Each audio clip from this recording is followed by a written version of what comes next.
Selamat malam, para pencari misteri. Selamat datang di garis akhir jam 3, tempat di mana batas antara dunia nyata dan alam baka memudar. Pernahkah Anda merasa bahwa waktu bukan lagi milik Anda? Bahwa setiap detik yang Anda buang untuk kebencian, ketamakan, atau pengabaian sedang dicatat oleh sesuatu yang tak terlihat? Malam ini, kita akan mengikuti perjalanan Bram, seorang pria yang terlalu sibuk mengejar dunia, hingga ia lupa cara untuk hidup. Ia akan menaiki sebuah kendaraan yang tidak ada di dalam jadwal resmi dinas perhubungan manapun. Sebuah armada tua yang hanya muncul saat keputusasaan bertemu dengan kesunyian malam. Siapkan mental Anda.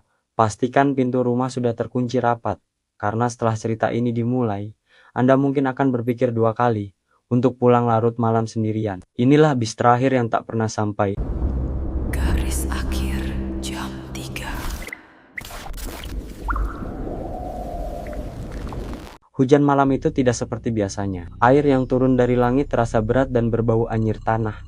Seolah-olah awan sedang memuntahkan rahasia dari dalam kubur. Bram berdiri di bawah atap seng terminal bayangan yang sudah berlubang di sana-sini. Suara tetesan air yang menghantam kaleng bekas menciptakan irama monoton yang memekakan telinga. Bram melirik jam tangannya untuk ke-100 kalinya. Pukul ke-23,5, ia mengutuk atasannya, mengutuk tumpukan kertas di mejanya, dan mengutuk nasibnya. Sebagai seorang akuntan senior, hidupnya habis di balik layar monitor. Baginya, angka adalah Tuhan, dan waktu adalah komoditas yang bisa dijual. Ia mengabaikan 13 panggilan tak terjawab dari ibunya di desa, dan puluhan pesan dari adiknya yang mengabarkan bahwa kondisi kesehatan sang ibu menurun drastis. Hanya satu laporan lagi, gumamnya pada diri sendiri. Lalu aku akan kaya dan bisa membeli waktu untuk mereka.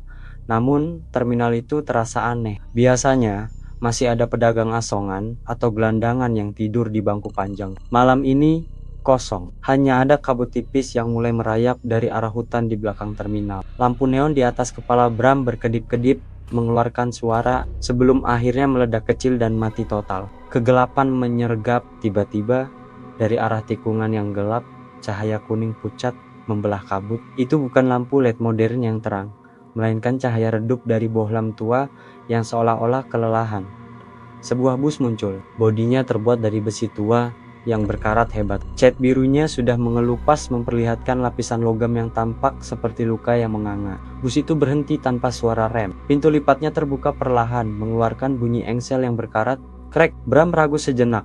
Bus itu tidak memiliki plat nomor. Di papan rute, tertulis huruf-huruf yang terus berubah-ubah secara samar, dari nama kota asalnya menjadi kata penyesalan. Bram mengucek matanya, dan tulisan itu kembali menjadi nama kota tujuannya. Mungkin aku hanya terlalu lelah, pikirnya. Ia melangkah masuk ke dalam perut bus itu.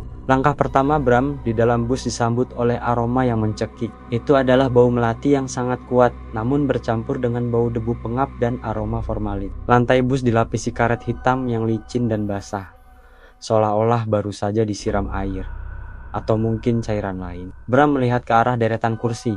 Bus itu hampir penuh, namun suasana di dalamnya begitu sunyi, hingga Bram bisa mendengar suara detak jantungnya sendiri. Para penumpang duduk dengan posisi yang sangat kaku. Tak ada yang bermain ponsel, tak ada yang mengobrol, bahkan tak ada yang menoleh saat ia masuk. Bram berjalan perlahan mencari kursi kosong. Ia melewati seorang wanita yang mengenakan kebaya pengantin berwarna putih. Namun, kebaya itu dipenuhi noda tanah kecoklatan dan robek di bagian bahu. Wajahnya tertutup kerudung tipis, namun Bram bisa melihat sekilas bahwa kulit pipinya tampak pucat membiru. Di kursi lain duduk seorang pria paruh baya dengan setelan jas rapi namun kuno model 2070-an. Pria itu memegang sebuah tas koper kulit yang erat-erat dipeluknya di dada. Matanya terbuka lebar, menatap lurus ke sandaran kursi di depannya tanpa berkedip. Ada sesuatu yang aneh dengan matanya, tidak ada binar kehidupan, hanya seperti kelereng kaca yang mati.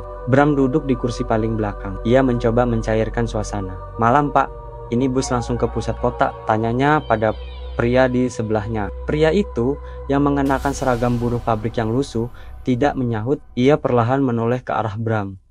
Gerakan lehernya terdengar seperti suara rantai yang ditarik paksa.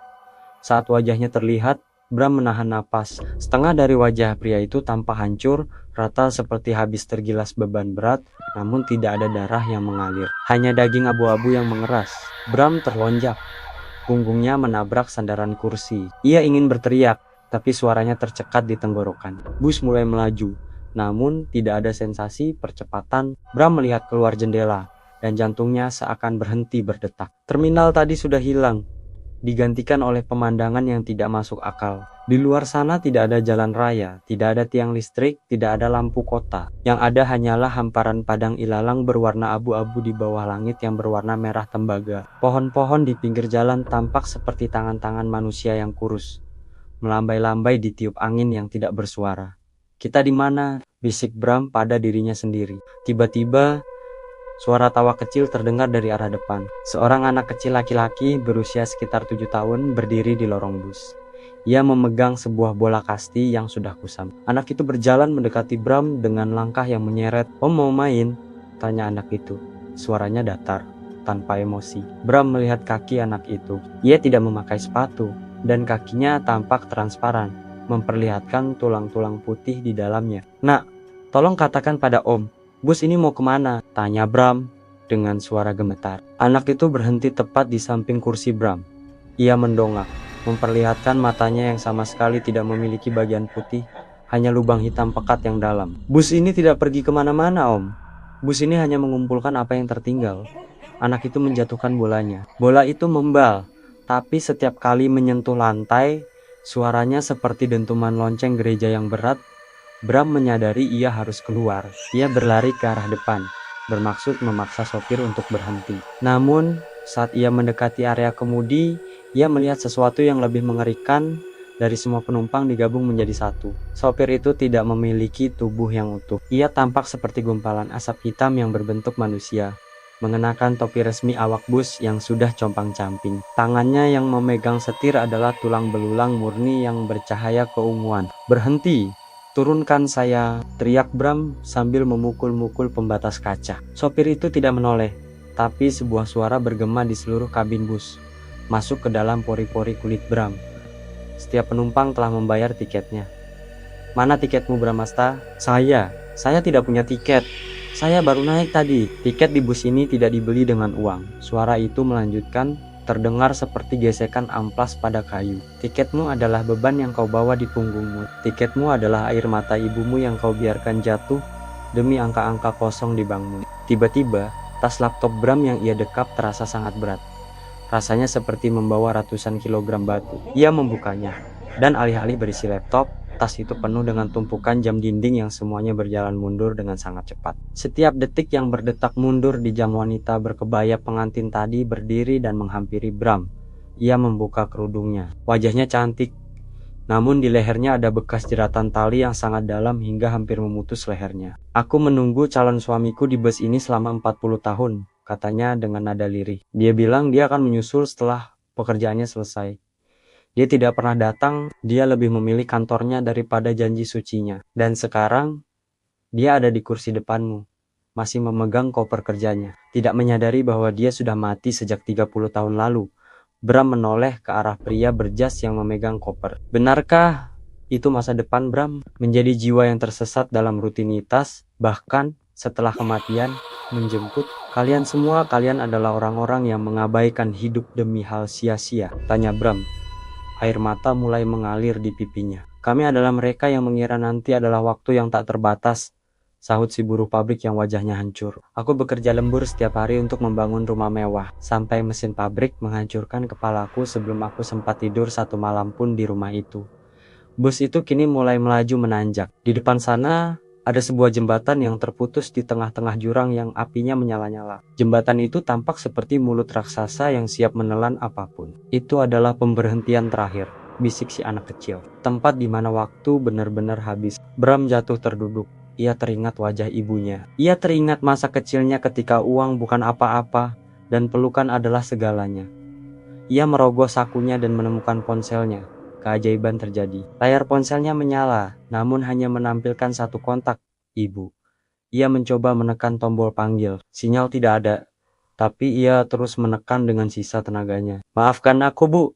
Maafkan aku," isaknya. Tiba-tiba, suara sopir bus meraung. Tidak ada panggilan keluar dari bus ini. Tangan-tangan dari kursi-kursi penumpang mulai memanjang. Tangan-tangan pucat, kurus dan dingin mulai mencengkeram kaki dan baju Bram. Mereka ingin Bram tetap di sana. Mereka tidak ingin menanggung kesunyian itu sendirian. "Lepaskan aku masih punya waktu," Bram meronta. Ia menggunakan tas laptopnya sebagai senjata, memukulkannya ke arah tangan-tangan itu. Jam-jam di dalam tas itu pecah, mengeluarkan suara dentingan logam yang menyakitkan telinga para hantu tersebut. Bram melihat jendela darurat di bagian tengah bus. Ia mengambil alat pemecah kaca yang tergantung di pilar bus. Namun, saat ia menyentuhnya, alat itu berubah menjadi debu. "Kau tidak bisa keluar dengan alat, Bramasta. Kau hanya bisa keluar jika kau melepaskan bebanmu," teriak si wanita pengantin. Bram tersadar. Ia membuang tas laptopnya. Ia membuang dompetnya yang penuh kartu kredit. Ia bahkan melepas jam tangan mahalnya. Saat barang-barang itu jatuh ke lantai bus, benda-benda itu langsung terbakar api hitam. Tubuh Bram terasa ringan. Ia berlari ke arah pintu belakang. Bus itu sudah sampai di ujung jembatan yang putus. Roda depannya sudah melayang di udara. Sopir bus menoleh sepenuhnya ke arah Bram, menyingkap kegelapan di balik topinya. Wajah sopir itu adalah wajah Bram sendiri, namun dalam versi yang sudah membusuk dan sangat tua. "Ini adalah kau jika kau tidak melompat sekarang," kata sang sopir. Bram memejamkan mata. Ia membayangkan wajah ibunya, kehangatan rumahnya, dan janji untuk berubah. Dengan teriakan sekuat tenaga, ia menerjang pintu lipat bus yang tertutup. Brok! Bram merasa tubuhnya menghantam sesuatu yang sangat keras. Lalu semuanya menjadi gelap. Suara mesin bus yang meraung perlahan memudar, digantikan oleh suara rintik hujan yang lembut dan suara kicauan burung hantu di kejauhan. Bram terbangun dengan napas tersengal-sengal. Ia tergeletak di tengah aspal jalan raya, tepat di depan gerbang terminal yang tertutup. Kepalanya berdenyut hebat. Ia melihat ke sekeliling. Terminal itu tetap tua dan kusam, tapi suasananya tidak lagi mencekam. Lampu neon yang tadi mati kini menyala dengan stabil. Di tangannya tidak ada lagi tas laptop atau jam tangan, semuanya hilang. Ia merogoh saku celananya. Ponselnya ada di sana. Layarnya retak, tapi masih menyala. Ada satu pesan masuk yang baru saja diterima. Jam 0:01. "Dari Ibu Bram, Ibu baru saja mimpi kamu pergi jauh naik bus. Kalau sudah tidak sibuk, pulang ya nak. Ibu masakkan sayur lodeh kesukaanmu. Ibu sayang kamu."